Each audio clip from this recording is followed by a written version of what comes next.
What's up, y'all? I don't know who this dang. What's up, y'all? I don't know who this message is for, but I just want to let y'all know. I know they did you wrong. I know they betrayed you. I know they messed you up, and I know they did you the worst way, but you got to forgive them. You got to forgive them. Especially if you're trying to get right with God and you're trying to have more peace in your life.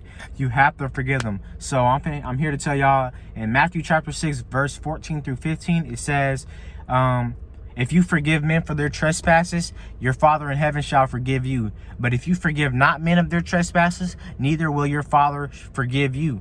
So that means, like, if you don't, all that means is if you forgive people for doing you wrong and betraying you, God will forgive you for doing him wrong and disobeying him. Because you gotta realize we all fall into sin. And if a man says he is without sin, he is a liar, and the truth is not in him, right?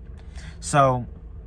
And that also vice versa. If you can't forgive somebody for doing you wrong, then how can God forgive you for doing him wrong and disobeying him? But anyway, I'm finna, before I even get to my message, I want to tell y'all a little testimony. Because, I'm be honest with y'all. But I'm gonna tell y'all a little testimony. I had a homie, right? And I had this girl. And basically, y'all, long story short, my homie went behind my back and went with my girl. And my girl went behind my back and went with my homie, right? And I just want to let y'all know, like, when somebody does you wrong and you don't forgive them, all that's creating is uneasiness and lack of peace in your life. And it kind of makes you angry at times. Before I forgave these people, in my heart, I was always like, bro, why did these people do this? Like, it was always on my mind. It was like they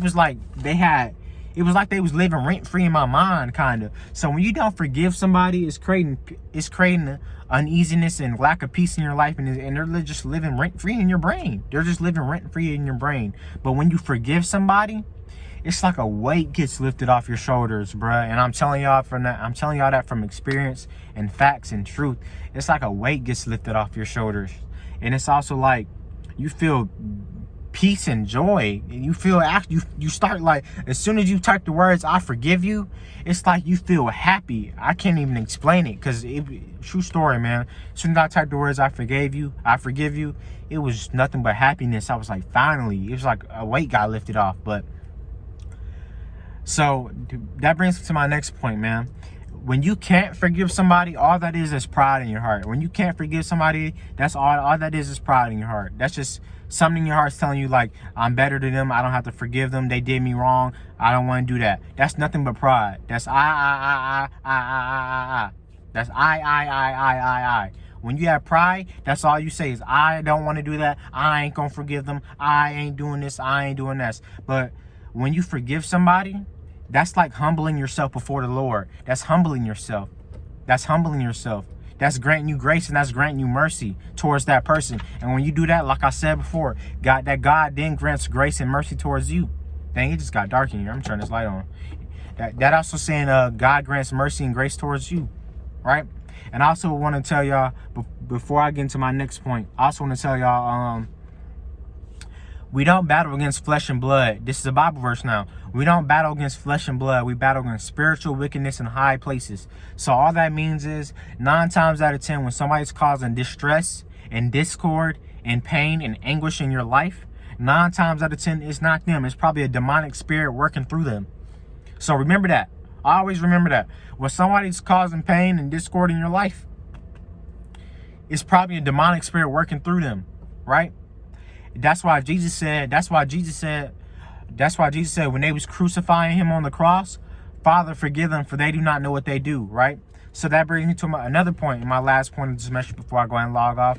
When you forgive somebody, when you finally decide to humble yourself and forgive them for whatever they did to you, and they say something like, bro, I did nothing to you. I had nothing to be sorry for, or this, that, and the third, or something like that, do not combat them. Do not argue with them. Do not say something like, actually, bro, yes, you did. Remember you did this. Remember you did that. Remember you did this. Nah, don't do that. The best thing for you to do in that situation is to say, it's okay, bruh. It's okay. I still forgive you. Because you got to remember these 3 verses. But remember this. Father, forgive them, for they do not know what they do. So when somebody says something like that, remember that verse. Father, forgive them, for they do not know what they do. And also remember this verse, like I just said previously. We don't battle against flesh and blood. We battle against spiritual wickedness in high places. So when somebody says something like that, just say, it's okay, bro. I still forgive you. And just keep it pushing. Keep it pushing. Just don't hit that person up no more. Just don't talk about that person no more, and just go on with your life. And I promise you, you'll feel so much joy and peace, and you'll feel so much comfort in your life, man. And with that being said, it's Kiko. I'm out. Please like and comment, subscribe, and I'm gone.